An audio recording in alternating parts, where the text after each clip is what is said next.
Send me my roof is like that. I got the most high. You can guarantee that he ain't raised up no heart. Feel like Harry Potter, they cook up posters in their synagogues. Warlocks, we call them doctors and Jehovah. See, I need the spirit to get with the spirit. If there is no spirit, then you can't get near it. There is a message deep inside these lyrics. If you don't got spirit, then you cannot hear it. Got you low, rolling 4D. For rocking Yasha and my OG. I feed the flock to lose no sheep. Yeah, no sheep, no little Bo Peep. X5 and 29, I choose the father over man every time. Like coke addicts, I drop heavy lines. No word, all actions, pet to mine. They said I never seen a Judah with a flow like that. I said I never seen a Judah with a flow like that. Who never seen that? I never seen no like that. All of these things come together, starting first with the black family. Absolutely. And y'all remember I said this. We're going to be bringing this out, right? In order to make it through these last times, right? It's the sanctity of marriage. You understand everything young homie just said. It's the sanctity of marriage. It's what our children see, right?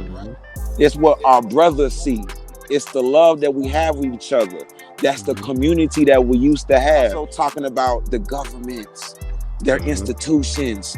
Let's go back to the community when we were loving each other and we were raising each other and we were pushing autonomy, right? Dealing with each other.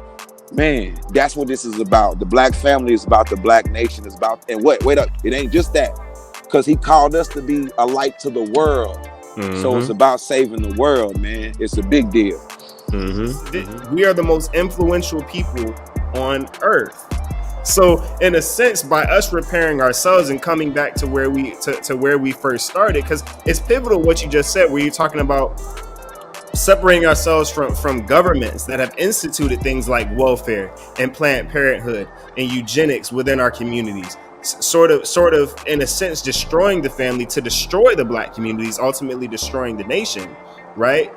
It's by removing the government from the fold that we can go back to where we were before. Because keep in mind, it was through welfare, Planned Parenthood, eugenics, and politics that destroyed the black family in the first place. Remember, the civil rights movement was what brought government into black communities' affairs. Right? Eventually, because when you look at things like Rosewood in Florida, when you look at Black Wall Street in Tulsa, Oklahoma, the government could not infiltrate. So they had to destroy.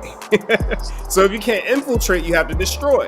But through civil rights, they can now infiltrate. And through infiltration, there can't be, it's more difficult to rebuild what's been torn apart from the inside. Right? Because now you don't know who's the enemy. We've been taught that the black woman is the enemy. Ask a brother, ask a brother the way he looks at a sister. Oh, they're loud, they're this, they're that. He looks at the black woman as if she's his enemy, even though it was that same black woman who raised him.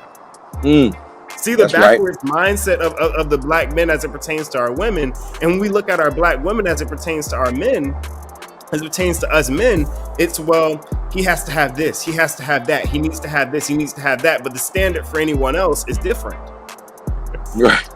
So we've been taught to sort of look at each other in a way that's sort of, in a sense, destroys the community on a psychological level as well. Man, look, you just brought something to my mind, right? Sisters, man. The man needs you, right? Yes. The Most High said it ain't good for him to be alone. But we know the Most High is good, right?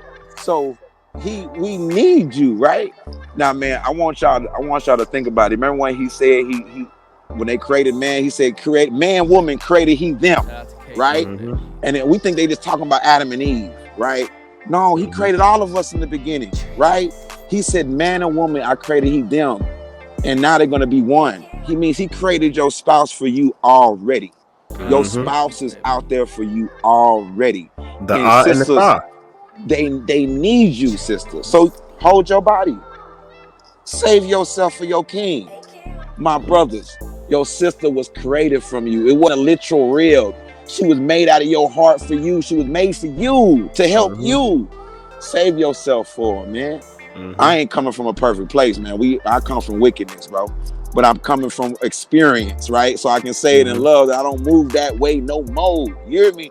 I'm saying we need each other, man, because we are the image of God. Y'all ain't know that? Not the black man or the black woman, the black man and the black woman. Exactly. Sanctity of marriage. That's the image of God. Exactly. And keep in mind the image of God itself. Remember, the image of God is in a sense the triune, the black family in a sense. So all of that is one. So even as it pertains to the family unit, men, your wife and your children are counted as you. Your children come from you. Your wife has become a part of you. So just like PeeZee said, black men, we as black men need our women. We need our women. So black men, treat your black woman like you need her. That's right. Black women, treat your black men like you need them.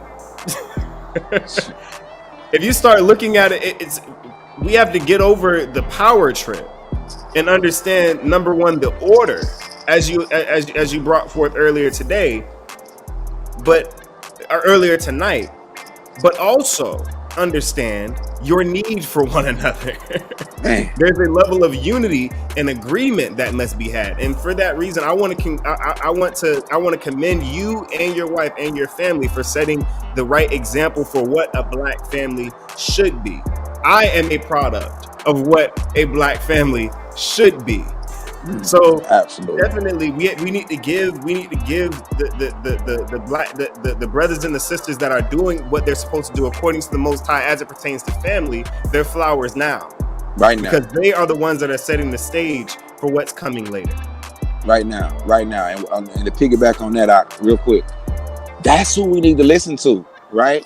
Not brothers who come from failed relationships. I'm not knocking them. I'm not saying we can't get some advice. But we need to go get all the advice from the succeeders, the successful ones, the ones still trucking 60, 50, 40 years. Because look, I'm just 5-6 years in with my wife, and it's hard, y'all. I ain't saying every day roses and peaches, and that's what's wrong. We see on Facebook, everybody showing their best life. You understand? The smiling and going to Cancun with the coconut. Come on, man. It'd be hard sometimes. We need our elders, right? We need the elder women to go to these women and encourage them. You understand?